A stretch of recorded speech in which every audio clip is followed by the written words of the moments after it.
नमस्कार, मैं हूं हेमंत शर्मा और आप देख रहे हैं एसटीएन टुडे का खास कार्यक्रम मुद्दा शहर का। आज हम जो मुद्दा लेकर के आए हैं वह है हर व्यक्ति, हर परिवार से जुड़ा हुआ मुद्दा और वह है रोजगार का मुद्दा। जिस प्रकार से देश, प्रदेश व शहर की आबादी लगातार बढ़ती जा रही है और उसके अनुरूप में रोजगार के संसाधन नहीं बढ़ रहे हैं, न ही सरकारी स्तर पर न ही प्राइवेट स्तर पर, जिसके कारण बेरोजगारों की संख्या लगातार बढ़ती जा रही है। बाकी रोजगार देने के लिए समय समय पर रोजगार मेलों का भी आयोजन होता है, लेकिन इन मेलों में रोजगार देने वाली जो कंपनी आती है वह बहुत ही छोटी कंपनी होती है और वह भी केवल दिखावे के लिए बेरोजगारों का रजिस्ट्रेशन करती है और चली जाती है। यहाँ रजिस्ट्रेशन होने के बाद युवा बेरोजगार नौकरी के लिए फोन आने का इंतजार करता ही रहता है, लेकिन उसके पास फोन नहीं आता बेरोजगारों के लिए। हालांकि सरकार ने बेरोजगार भत्ता भी शुरू किया है, लेकिन इसके लिए हर बेरोजगार को 4 घंटे की इंटर्नशिप करना जरूरी होता है। ये करने के बाद ही उसको बेरोजगारी भत्ता मिलता है। कोटा शहर में बेरोजगारों को रोजगार की सुविधा मुहैया करवाने व उनका रजिस्ट्रेशन करने के लिए रोजगार कार्यालय की स्थापना की हुई है, लेकिन यहाँ पर भी बेरोजगारों को कोई सुविधा नहीं मिलती। कोटा में बेरोजगारों की स्थिति क्या है, रोजगार कार्यालय में कितने बेरोजगार रजिस्ट्रेशन करवा रहे हैं, कितने रोजगार मेले लग चुके हैं और उसमें कितने युवाओं को रोजगार मिला है, इन्हीं सब तथ्यों को खंगाला हमारे रिपोर्टर पंकज पारीक ने। तो एक ही बात निकल कर के सामने आई कि रजिस्ट्रेशन तो खूब हो रहे हैं, लेकिन बेरोजगारों को रोजगार नहीं मिल रहा। रोजगार मेले भी खूब लग रहे हैं, लेकिन नामी कंपनियों के नहीं आने से उन्हें मायूसी हाथ लग रही है। जबकि इन मेलों के आयोजन पर सरकार की ओर से लाखों रुपए खर्च किए जाते हैं। हर हाथ को काम का नारा बेरोजगारों को रोजगार दिलाने के लिए था, लेकिन यह केवल नारा ही बनकर रह गया। आज सबसे बड़ा मुद्दा रोजगार का है, क्योंकि पढ़े लिखे स्किल्ड ग्रेजुएट सड़क पर रोजगार की तलाश में घूम रहे हैं।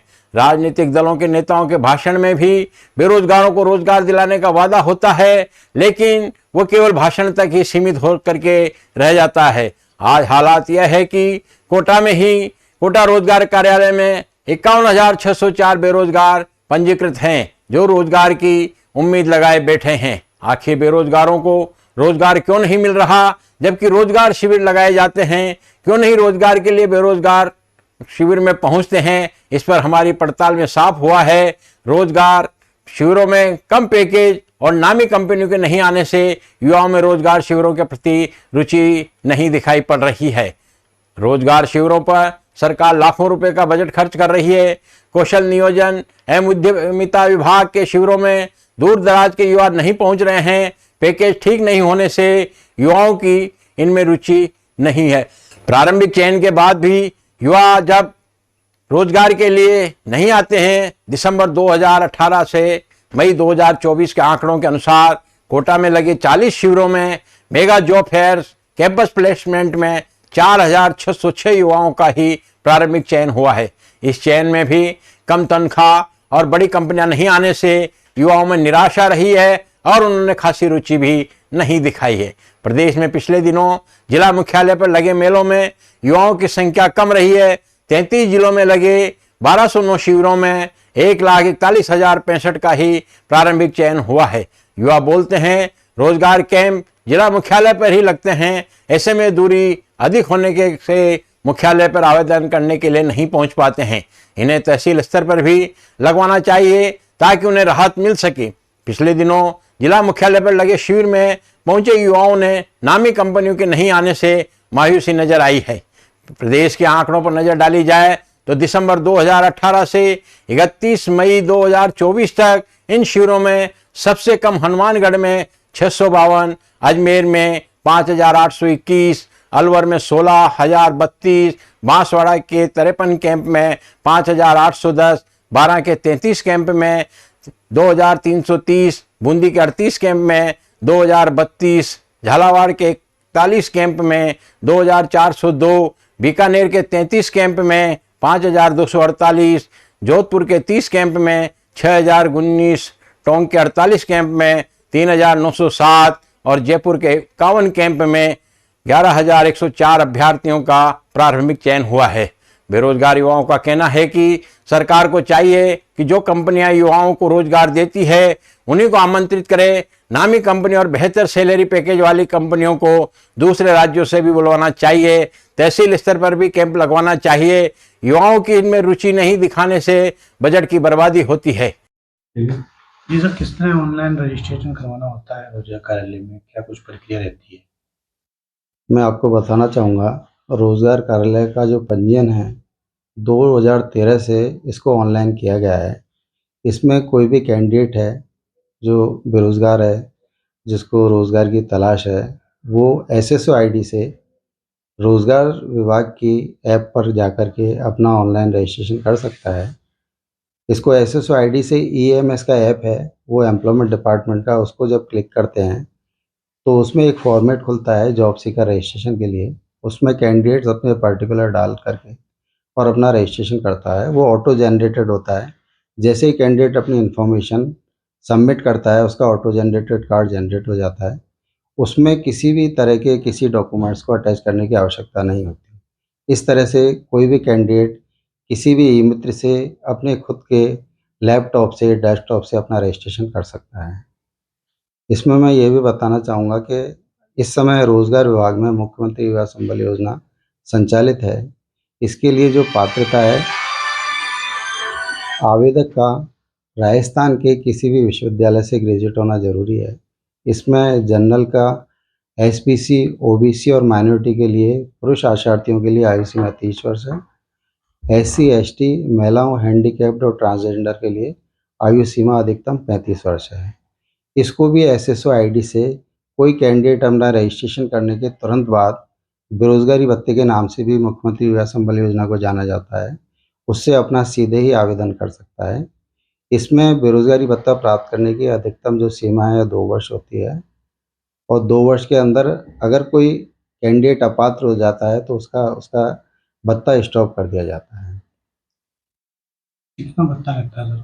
इस समय पुरुष आशार्थियों को जो है 4000 है और महिला और हैंडीकैप्ड आशार्थियों को 4500 रुपये प्रतिमाह की दर से भत्ता दिया जाता है। हैंडीकैप्ड का 4500 और महिलाओं के लिए और ट्रांसजेंडर के लिए 4500 रुपये पर मंथ है। पिछली बार जो अपनी 3 शिविर लगी हैं उसको कितने प्रारंभिक उसके लिए चयनित हुआ है? उसका डाटा तो एग्जैक्ट मैं अभी नहीं बता सकता हूँ आपको। जी, तो ये ऑनलाइन रजिस्ट्रेशन कराने के बाद किस तरह से इनको मतलब पूरा प्रोसेस रहता है और क्या फ़ायदा रहता है ऑनलाइन रजिस्ट्रेशन का रोजगार कार्यालय में? ऑनलाइन रजिस्ट्रेशन से क्या है कि सरकार ने 2003 से इसको लागू किया, तो कोई भी कैंडिडेट कहीं से भी, इंडिया में कहीं भी बैठा हुआ है, उसके बाद नेट इंटरनेट की फैसिलिटी है, तो कहीं से भी अपना रजिस्ट्रेशन करा सकता है। उसको कार्यालय में आने की कोई आवश्यकता नहीं है। और अगर वो बेरोजगारी भत्ते के लिए, मुख्यमंत्री युवा संबल योजना के लिए पात्र है, तो वहीं से अपना आवेदन भी वो कर सकता है।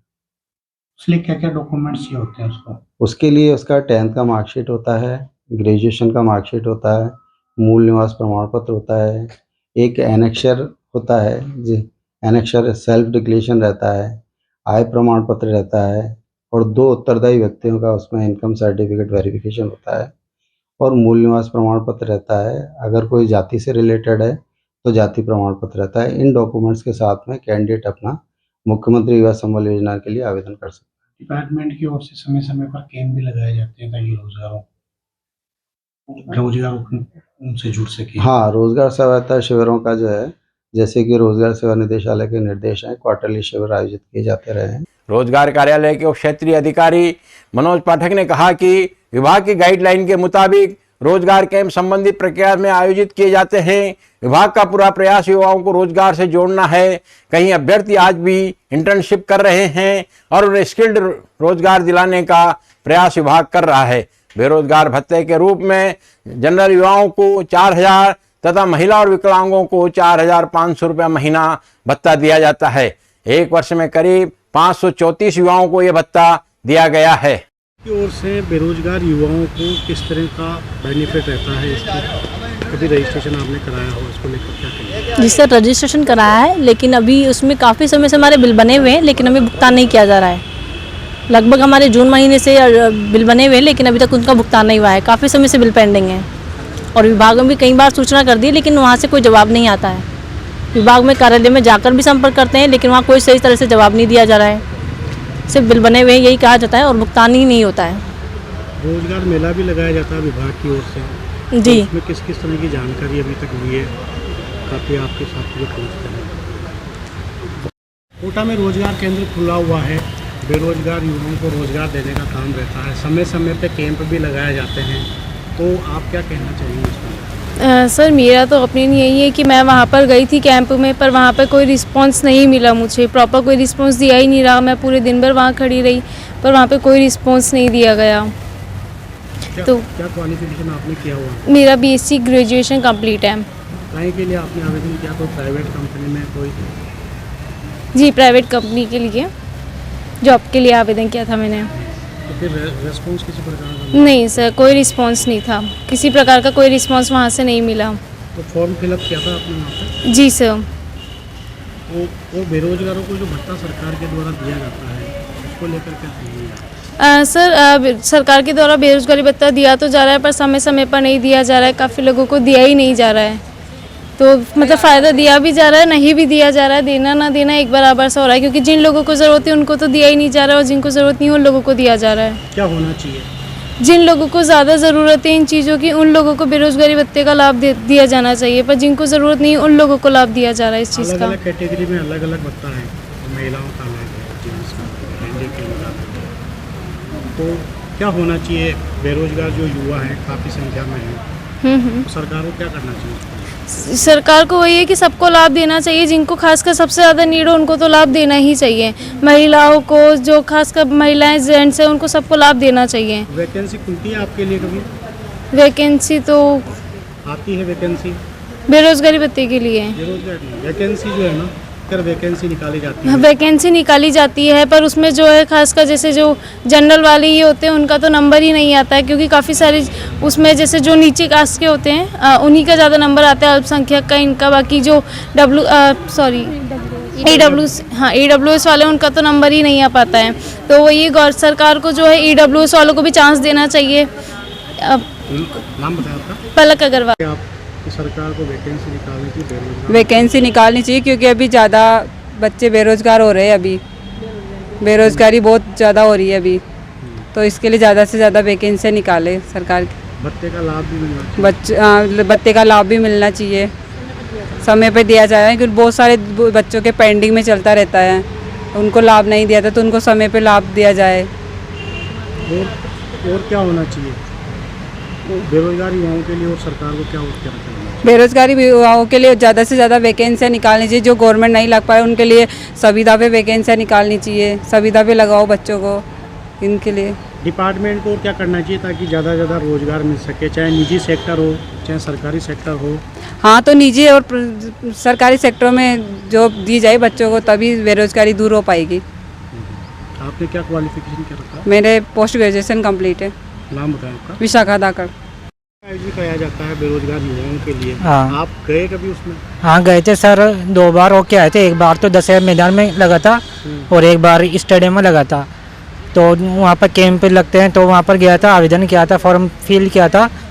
तो वहाँ से 3 फॉर्म फिल करने होते हैं, तो 3 बार, और सब में कॉन्टेक्ट नंबर लिए जाते हैं। फॉर्म फिल करने के बाद उन्होंने कहा था कॉल आ जाएगा आपके पास, आप इंतज़ार करने। फिर मैंने कहा कब तक आएगा सर कॉल? उन्होंने कहा था 3 दिन के अंदर अंदर कॉल आ जाएगा। मैं ठीक है सर, फॉर्म फिल करने के बाद वेट किया मैंने, तो कॉल भी नहीं आता था।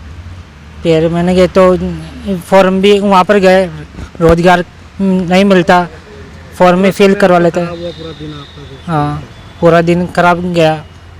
क्या एजुकेशन में क्या कर रखा हूँ? ग्रेजुएट ITI प्लस RSCIT और कंपटीशन की तैयारी चल रही है। किसके लिए आपने आवेदन किया था वहाँ पर? रोजगार कार्यालय के लिए, क्या मतलब रोजगार के लिए। वो प्राइवेट कंपनी में किया था, किसी सेक्टर में किया था आपने आवेदन? नहीं, प्राइवेट सेक्टर में किया है, जैसे कोई शोरूम है या फिर कहीं बड़ी कंपनी के लिए ऐसे आवेदन किया है, तो वहाँ पर कोई नंबर नहीं आता है। तो फॉर्म किसी प्रकार का रेस्पॉन्स नहीं मिला? जी, रेस्पॉन्स मिलता ही नहीं है सर वहाँ पर, बिल्कुल भी। आपका नाम बताएं? मेरा नाम अजय सिंह कुशवाहा है। बेरोजगार युवाओं की बात करें तो सरकार की ओर से किस तरह के लाभ दिए जाते हैं? भत्ता दिया जाता है या फिर मेला लगाया जाता है, उसमें रजिस्ट्रेशन करवाया जाता है, क्या कुछ? सरकार की तरफ से हर साल बजट में भी और कई अलग घोषणाओं में भी बेरोजगार युवाओं के लिए कई तरह की घोषणाएं की जाती है। पर हम ये चाहते हैं कि ये घोषणाएं जो हैं ये धरातल पे भी पूरी करी जाएं। रोज़गार मेले लगाए जाते हैं, पर रोज़गार मेलों में जो कंपनियां आती है वो बच्चों के बेरोजगारों के CV भी ले लेती हैं, रिज्यूम भी ले लेती हैं, पर उनमें से 90% के पास दोबारा कॉल नहीं आता है। जिनके पास कॉल आता है उनको जो पोस्ट दी जाती है, जो नौकरियां दी जाती है, वो आज के समय में मतलब कोई नहीं करना चाहता, उस तरह की नौकरियां दी जाती है। हमारी ये मांग है अगर बजट में भी और अदर प्लेटफॉर्म्स पे भी घोषणा अगर सरकार करती है तो उनको पूरी तरीके से सख्ती के साथ पूरा करा जाए। हम जहाँ तक हमारी जानकारी में कोटा शहर में अभी 51,000 के करीब बेरोजगार युवा रजिस्टर्ड हैं। 51,000 से हमें लगता है कि 51,000 तो शायद 4 से 5 कॉलेजेस में ही मिल जाएंगे। इसको जो रोज़गार मेले जो लगाए जा रहे हैं इनको हर कोचिंग में, हर प्लेटफॉर्म पे इनका प्रमोशन किया जाए ताकि छात्रों को, युवाओं को इसके बारे में इन्फॉर्मेशन मिले, वो इनका इसमें रजिस्ट्रेशन अपना पूर्णतः तरीके से कराएं और इसमें भागीदारी निभाएं। कई आसपास के गांव में जिनके युवाओं को तो पता भी नहीं पड़ पाता कि हमारे लिए कोई रोज़गार का मेला लगाया जा रहा है। हमारी ये मांग है अगर घोषणा हो रही है तो इसको पूर्णतः धरातल पर पूरा किया जाए। तो ये था हमारा आज का मुद्दा, जो केवल कोटा का ही नहीं पूरे देश प्रदेश का मुद्दा है। आज जनसंख्या वृद्धि के साथ जिस प्रकार से बेरोजगारी बढ़ रही है, उसको कम करने, रोजगार के साधन उपलब्ध कराने के प्रति सरकारों को गंभीर होना पड़ेगा। तो आज के लिए बस इतना ही। दीजिए हेमंत शर्मा को इजाजत, फिर मिलेंगे एक नए मुद्दे के साथ। तब तक नमस्कार, जय हिंद।